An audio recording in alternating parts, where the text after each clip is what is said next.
مفتی طارق مسعود special. لیکن ایک چیز جس کا تعلق مشاہدے سے ہے وہ یہ کہ زانی کو جو دنیا میں سزا ملتی ہے وہ یہ کہ اس کو زنا کی عادت پڑ جاتی ہے۔ کچھ گناہ ایسے ہوتے ہیں کہ ایک دفعہ آپ نے کر بھی لیا، توبہ کریں گے چھوٹ جائیں گے، لیکن کچھ گناہ ایسے ہوتے ہیں جو ایک دفعہ کر لیا نا وہ چپک جائیں گے آپ کے ساتھ۔ تو زنا بھی ایسی بدترین چیز ہے کہ جو ایک دفعہ کرتا ہے پھر وہ رکتا نہیں ہے، وہ اس کو لت پڑ جاتی ہے اس چیز کی، وہ بار بار کرتا ہے اور اسی نیت سے کرتا ہے کہ میں توبہ کر لوں گا، اور کرتا چلا جاتا ہے اور بالآخر اسی میں اس کی موت واقع ہو جاتی ہے۔ وہ توبہ کر نہیں پاتا، اس پہ ٹھہر نہیں پاتا۔ تو اس لیے اپنے آپ کو زنا سے بچانا چاہیے، اور پھر اس کا زانی کا سکون خراب ہو جاتا ہے اس سے۔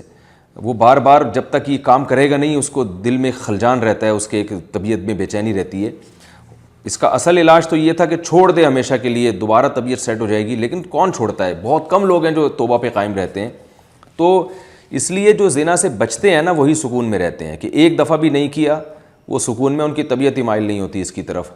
لیکن جس نے کر لیا تو آخرت کی سزا تو بڑی سخت ہے، دنیا کی سزا یہ ہے کہ وہ پھر بار بار کرتا ہے، اللہ یہ کہ اللہ کسی کو سچی توبہ کی توفیق دیں۔ وہ تو بہرحال توبہ کا دروازہ کھلا ہوا ہے، قرآن میں صاف ہے، من تاب و آمن و عمل عملا صالحا، جو بھی توبہ کرے گا اور آئندہ نیک اعمال شروع کر دے گا تو اللہ غفور الرحیم ہے، اللہ توبہ قبول کرنے والا ہے، بہت رحیم ہے۔ لیکن توبہ کرتا کون ہے اور توبہ پہ قائم کون رہتا ہے، یہ بڑا مسئلہ ہے۔ تو اس لیے بھائی اپنے آپ کو زنا سے دور رکھنا چاہیے یہ۔ اور پھر اس کے جو دنیا میں ایک اور عذاب آتا ہے ایسے آدمی کی جو اپنی فیملی والی لائف ہے وہ بہت ڈسٹرب ہوتی ہے۔ جب اس کی شادی ہوتی ہے تو بیوی کی طرف زیادہ توجہ نہیں ہوتی، کیونکہ اتنی درجنوں عورتوں میں دلچسپی لے چکا ہوتا ہے زانی کہ بیوی اچھی نہیں لگتی۔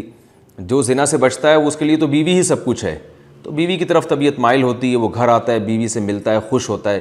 زانی بیوی کو بوجھ سمجھتا ہے اور بس وہ سمجھتا ہے میرے بچے پال رہی ہے، اور کیا اس کے علاوہ اس کے کیا زوجہ سے جذبات نہیں ہوتے، تو محبت نہیں ہوتی۔ جب محبت نہیں ہوتی تو ظاہر ہے پھر گھر میں تو انسان کو محبت چاہیے، وہ ماحول نہیں ملتا۔ بچوں کو جب پتہ چلتا ہے ہمارا باپ ایسے تھا، بچوں پہ باپ کا بہت برا اثر پڑتا ہے، بچے بھی برائی کی طرف مائل ہوتے ہیں، گھر تباہ ہو جاتا ہے، اور یہ بڑھاپے میں تو پھر زندگی عذاب بنتی ہے۔ عورت کو شوہر پہ اعتماد ختم ہو جاتا ہے، اور بہت ساری خرابیاں ہیں جو ایک تھوڑی دیر کے لیے انسان مزے لیتا ہے، اور ان مزوں کی وجہ سے اپنی جو فیملی والی لائف ہے اس کو ہمیشہ کے لیے برباد کر دیتا ہے۔ تو اس لیے بھائی اپنے آپ کو ان برائیوں سے بچا کے رکھنا چاہیے، اور آخرت کی سزا تو بہت سخت ہے، جہنم کی آگ ہے۔ اور اگر اسلامی حکومت ہو تو زانی کی سزا 100 کوڑے ہے، اور شادی شدہ زنا کرے تو اس کی سزا سنسار کرنا ہے۔ اتنا بڑا جرم ہے، اللہ تعالی ہم سب کو اس سے محفوظ رکھیں۔